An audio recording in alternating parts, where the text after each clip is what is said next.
Olá galera, tudo bom? Estamos aqui para a nossa última aula de física, falando sobre física moderna, beleza? Então olha só, objetivos, conhecer um pouquinho sobre física moderna. Teorias da física que são mais da atualidade, do século XX para o século XXI, beleza? E que quebraram algumas teorias da física antiga. Então o que é física moderna? Olha só, física moderna complementa os estudos da física clássica. Em geral, na física moderna, estuda-se a composição e o movimento de partículas subatômicas, partículas menores que o átomo, que daí são a física quântica, e de corpos com velocidades próximas à da luz. Ou seja, a física moderna ela vai estudar partículas menores que o átomo, física quântica, e vai estudar a luz, ou corpos que têm praticamente a mesma velocidade que a luz. Que até hoje não foi encontrado nada mais rápido que a luz, né? 300 mil km por segundo. Nada mais rápido. Mas eles estudam corpos que têm essa velocidade aproximada. Galera, para começar a falar, foi desenvolvida por Einstein duas teorias sobre gravidade, que é a parte que nós mais falamos em física moderna. Temos a teoria da relatividade especial ou restrita e temos a da geral. Eu até coloquei aqui um resuminho que eu vou ler para vocês para tentar explicar o máximo. Então olha lá, o que diz a relatividade restrita? As leis da física são as mesmas para quaisquer observadores em movimento uniforme, referencial inercial, aceleração nula. Ou seja, de forma resumida, a primeira lei da relatividade restrita de Einstein diz que as leis da física são a mesma para todos que não estiverem acelerando. Ou seja, para todos que tiverem referencial inercial, aceleração nula. Ou seja, se você estiver parado ou a 100 km por hora, ou se você estiver na velocidade da luz, todo experimento que você fizer, todo experimento físico que você fizer, vai dar o mesmo resultado. É isso que diz a teoria da relatividade. Ou seja, de forma resumida, sua velocidade não importa. Beleza? E a segunda lei diz que a velocidade da luz no vácuo possui sempre o mesmo valor para qualquer observador. Ou seja, 3 vezes 10 a oitava metros por segundo, ou 300 mil quilômetros por segundo. O que isso quer dizer?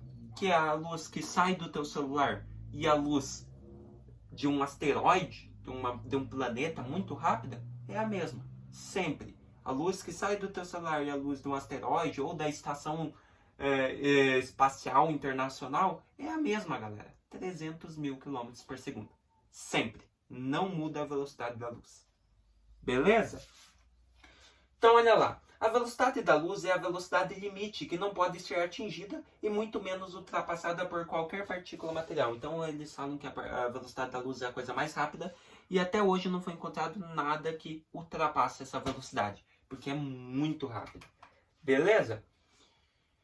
Então, tempo deve ser entendida em 4 dimensões. As 3 dimensões de espaço e uma 4ª dimensão que é o tempo. Aqui ele está falando do espaço-tempo. O que é o espaço-tempo? No universo existe o espaço e eles quiseram juntar o espaço e o tempo junto. Ou seja, 3 dimensões de espaço, profundidade, altura e largura, se eu não me engano, né, que é do espaço, matemática, e mais uma dimensão que é para o tempo. Beleza? Ou seja, se você modifica o espaço, você modifica o tempo. Se você modifica o tempo, você modifica o espaço. Ou seja, espaço-tempo. Um só. Não são diferentes. Beleza? Dinâmica relativística. O desaparecimento de uma pequena massa acarreta a enorme liberação de energia. Essa aqui é outra descoberta sobre a física moderna, galera. Que você pode ter uma pequena massa, um pequeno átomo, qualquer coisinha ali, mas se ele for explodido ou acarretar o desaparecimento dele, ele vai liberar muita energia. Que chega ali no caso, por exemplo, 1 kg de massa, vamos supor assim, libera 0,9 vezes 10 a 17 joules de energia. Ou seja, muita energia mesmo, tá? Então, química e física não é brincadeira.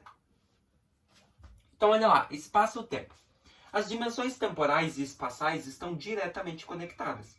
O espaço e o tempo estão entrelaçados e englobam todo o universo, formando o chamado contínuo espaço-tempo. Adota-se a ideia de que o tempo é algo absoluto, que sempre progride na mesma maneira para todos os pontos do universo. Então aqui eles quiseram relacionar, como eu falei, o espaço e o tempo. Falavam antes que esses dois eram bem diferentes, mas não. Acharam uma conexão entre eles e realmente existe. Se você modifica o espaço, você modifica o tempo. Beleza? Agora falando sobre relatividade geral, galera. A teoria da relatividade geral trabalha com espaço-tempo curvo. Galera, olha só, o que é a teoria da relatividade geral? Ela diz como corpos massivos e campos gravitacionais, né, campos eletromagnéticos, perdão, se movem na presença de gravidade. Mas só que tinha o seguinte, galera, a gravidade já tinha sido descoberto como uma força por Isaac Newton. Lembra? Força gravitacional. Lembra? A gravidade é algo que depende da massa dos corpos, fórmula da força gravitacional. Lembra as primeiras aulas lá? Massa 1 vezes massa 2 e da distância entre os corpos, dividido pela distância ao quadrado. Tá aí, fórmula da força gravitacional. E a gravidade era isso para Newton. Era um tipo de força. Mas só que Einstein, ele pensou, cara, gravidade não pode ser um tipo de força. Tem algo muito errado nisso aí. Aí que Einstein começou a desenvolver a teoria da relatividade geral, galera. Primeiro, ele teve que pensar assim, ó, aceleração e gravidade. Ele teve que pensar nesses dois conceitos, né? Porque daí você tinha a força gravitacional, ou seja, a força de aceleração gravitacional, força de aceleração da gravidade. Só que ele queria tirar a força do meio, porque para ele, Newton estava errado com essa parte de força. Então, ele começou a pensar nesses dois conceitos, né? Pensou em movimento, aceleração, e pensou em gravidade. Gravidade, que eu falei, era, por Newton, uma força. Só que daí ele pensou assim, ó. Imagine que você está num elevador e você está em cima da balança no elevador. Beleza, o elevador está ali parado, normal, vai marcar o seu peso normal. Eu tenho 55 quilos, ele vai marcar 55. Mas agora imagine que esse elevador começa a subir. Se ele começa a subir, ligeiramente você vai sentir o peso mais pesado e automaticamente a balança vai subir o peso um pouco, vai subir a numeração. E imagine agora se o elevador desce.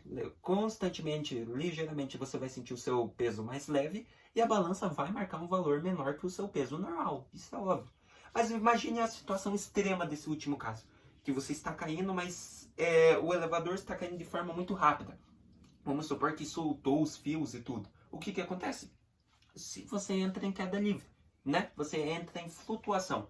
Você vai flutuar, não vai sentir mais o seu peso, porque ele está caindo muito rápido, e a balança vai flutuar e também não vai marcar nada. Ou seja, ele pensou assim, tá, se eu posso flutuar no elevador dessa forma, e eu posso flutuar no espaço também, né? Porque você entra no espaço, você vai flutuar, mas observe a diferença. Aqui na Terra tem um campo gravitacional, ou seja, na Terra, no elevador, você vai estar flutuando enquanto acelera em um campo gravitacional, que é o campo gravitacional da Terra. 9,8 metros por segundo ao quadrado, né? Então tá aí, você vai estar acelerando em um campo gravitacional. Mas no espaço, você flutua sem gravidade e sem aceleração. Aí que ele pensou. Então Newton diz que aquela fórmula que ele usou, que força, aceleração e gravidade era para tudo. Mas só que no universo eu flutuo sem ter aceleração e gravidade. Como que a força, essa fórmula é para tudo? Se aqui na Terra eu posso flutuar somente com aceleração e gravidade, mas no espaço eu flutuo sem essas coisas. Agora imagine outro caso. Você está numa nave acelerando ela a 9,8 metros por segundo ao quadrado. O número do campo gravitacional da Terra, da gravidade da Terra. E você sobe numa balança em cima dessa nave. Ela vai marcar exatamente o mesmo peso que se você estivesse aqui na Terra. Por quê? Porque você está na mesma gravidade que a Terra, 9,8 metros por segundo ao quadrado. Beleza? Ou seja, você acelerar em uma nave é a mesma coisa que você estar em um campo gravitacional. Foi a partir daí que Einstein começou a perceber que tinha algo errado. E ele desenvolveu isso aqui, ó. Gravidade é um mapa de como objetos devem acelerar na proximidades de corpos massivos.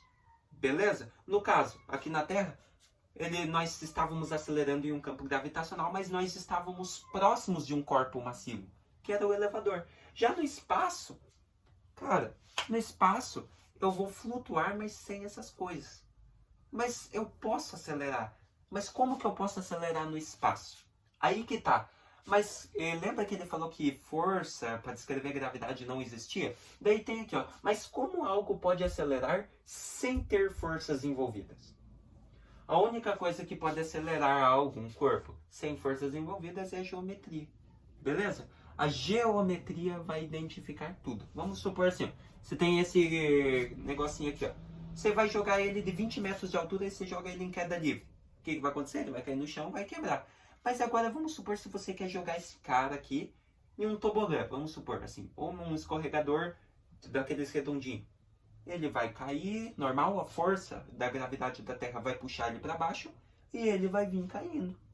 Mas só que daí tem uma geometria que é a do tobogã ou do escorregador precisa para deixar ele cair certinho no chão, não se esborrachar e tudo mais.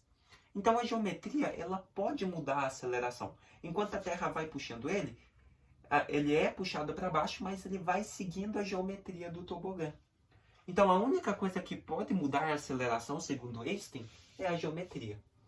Então ele diz que a gravidade é a geometria do espaço-tempo que guia a aceleração dos corpos. Galera, tem muitas pessoas que falam que gravidade é a curva do espaço e do tempo.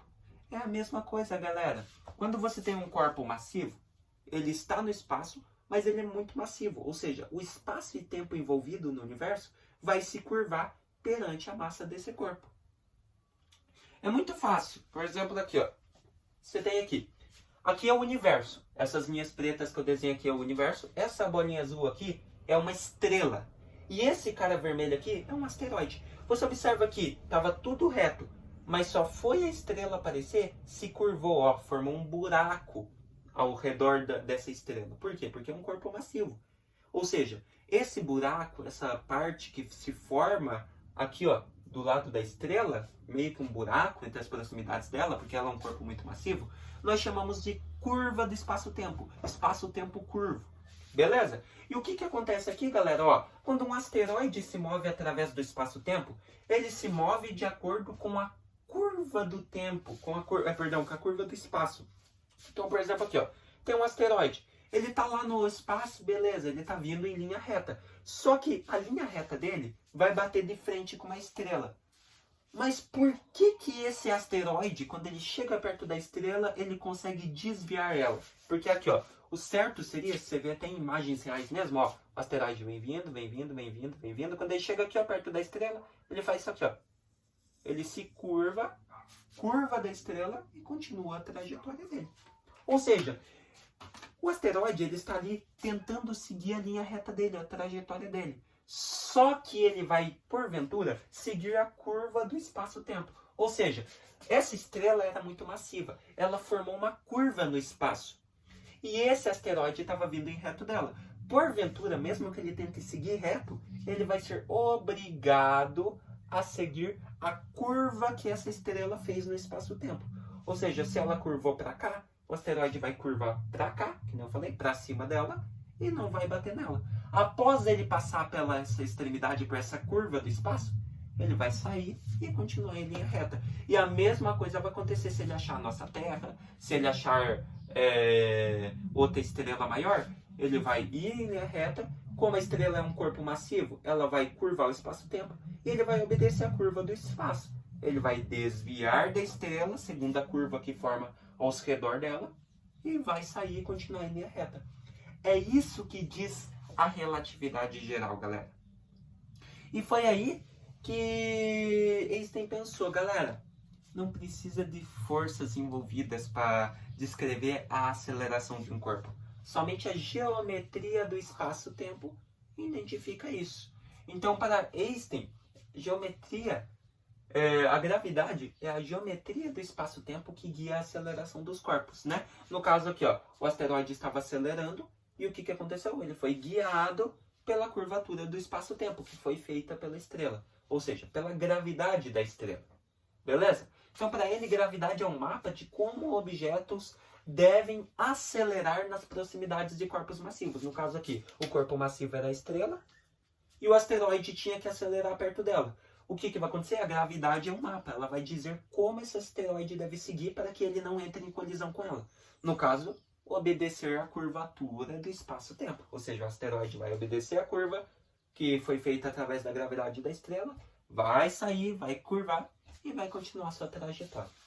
Beleza? Então, de forma resumida, galera, a relatividade geral quebra a teoria de Newton, ou seja, a gravidade não é uma força, é a geometria do espaço e do tempo envolvido no universo. Beleza? Então, a sacada é a seguinte: a matéria diz para o espaço como se curvar. Por exemplo, você tem a estrela vai entrar no espaço e ela vai dizer para o espaço como se curvar. Ou seja, se ela está aqui, opa, a gravidade, a massa, o espaço vai ter que se curvar perante a mim. Por quê? Porque eu sou um corpo massivo.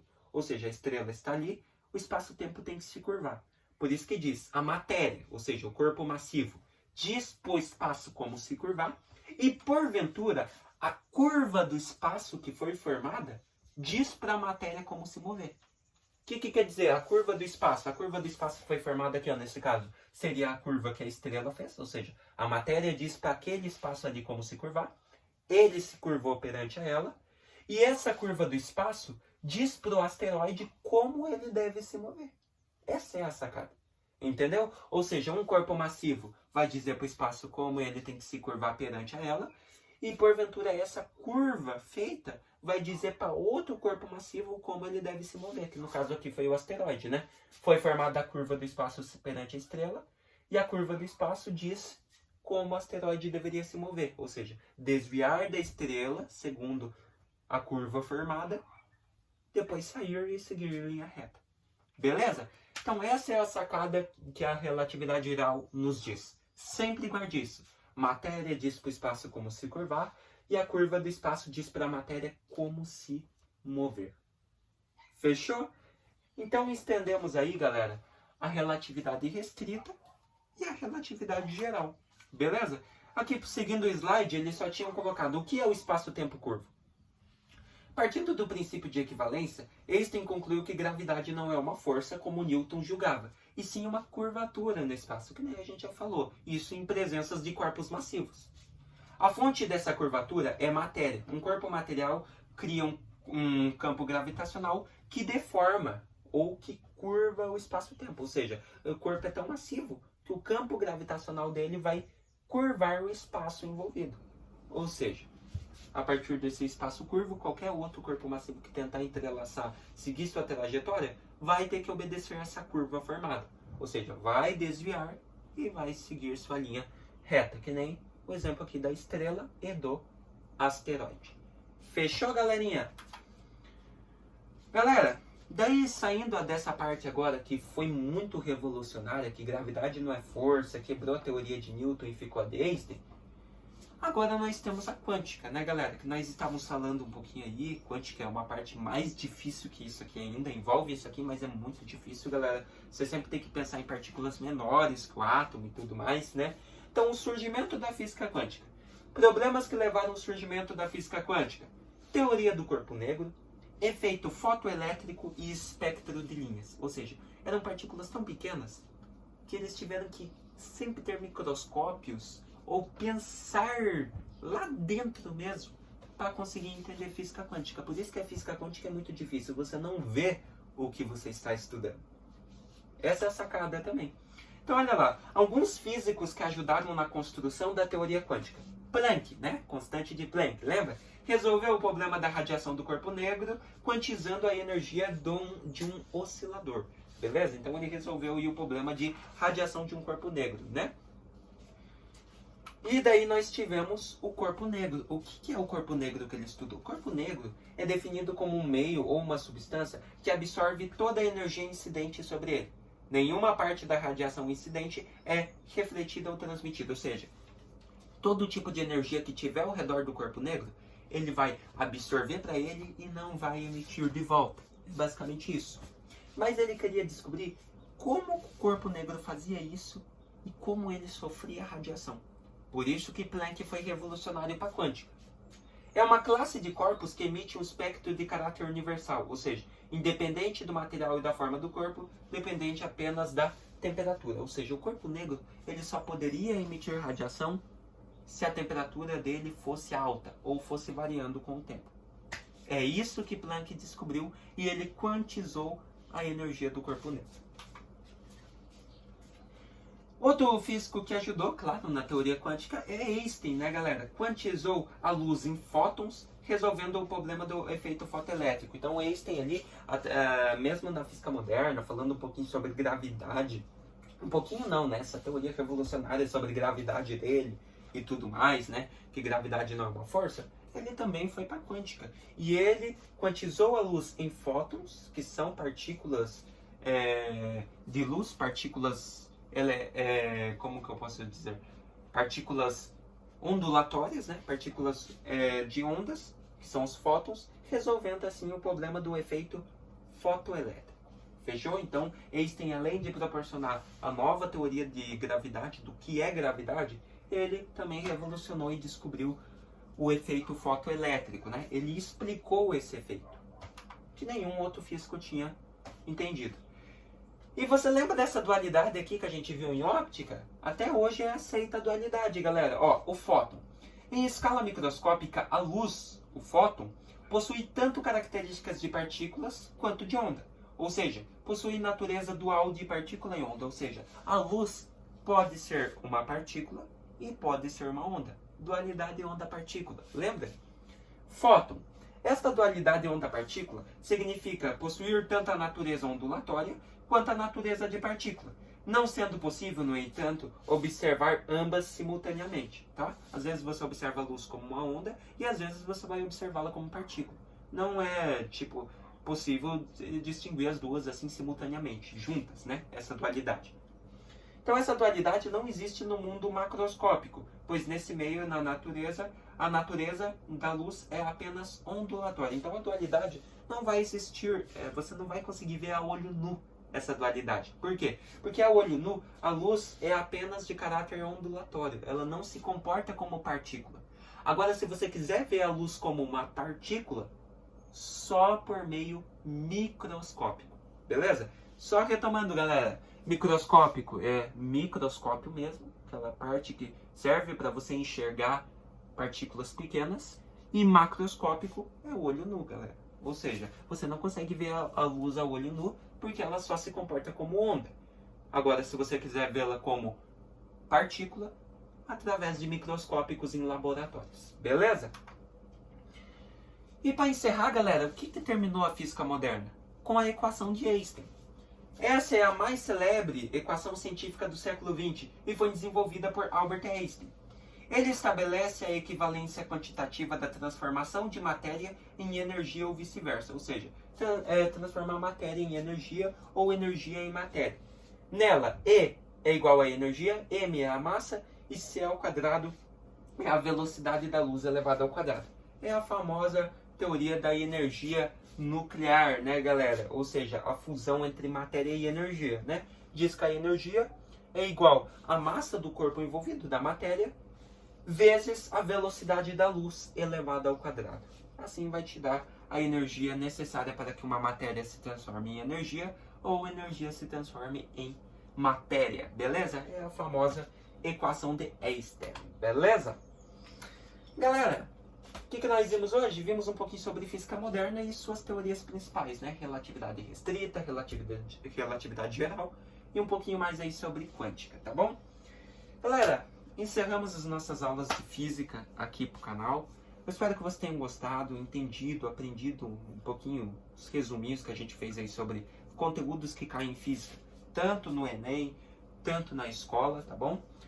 Falta pouco para nós encerrar química também, tá? O objetivo do canal é encerrar os conteúdos de química e física esse ano. Daí ano que vem, 2024, eu penso se eu continuo com o canal, se eu vou só fazer exercícios ou se eu continuo com conteúdos de matemática também, né? Que eu só tô dando prioridade à física e química. Eu vou ver o que eu faço para 2024, tá bom? Mas vão acompanhando o canal. Se você tem dúvida em química, já procura, assiste, que nós estamos encerrando aí com química orgânica, tá bom? Espero que você tenha entendido esse conteúdinho um pouquinho, porque é meio confuso mesmo, mas espero que você tenha entendido um pouco sobre física moderna. Se vemos aí, então, mais pra frente, em uma outra aula de física, talvez, em 2024, com alguns exercícios e tudo mais, tá bom? Até mais!